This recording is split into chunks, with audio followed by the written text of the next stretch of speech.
Start by opening the Wilcom program and placing the reference file.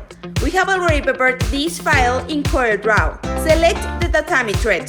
The stitch values will depend on the size. For this size, it will be spacing 0.30 mm, length 4 mm, mean length 0.40 mm. I leave everything else as default, and I select the middle back stitch.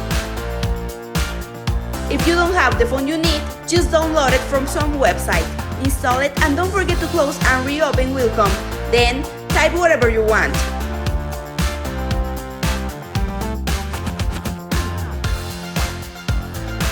We place the jigs and insert the cap until we hear a click.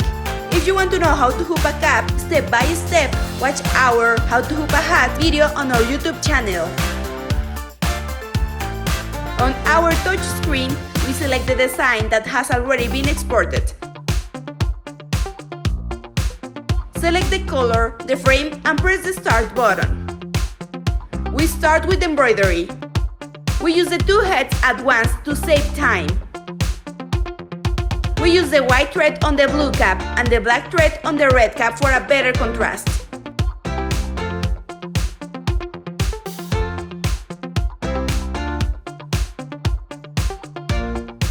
Take out the frame by pressing the clamps and pulling it out.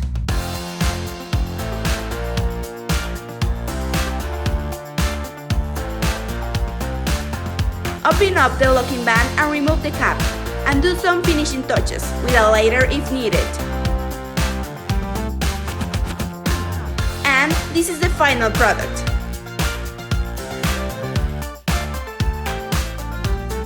Thank you for watching this embroidery tutorial. If you have any question, please leave them in the comment section below. Also, you can send us a DM. Follow us on social media and subscribe to our channel. See you next time!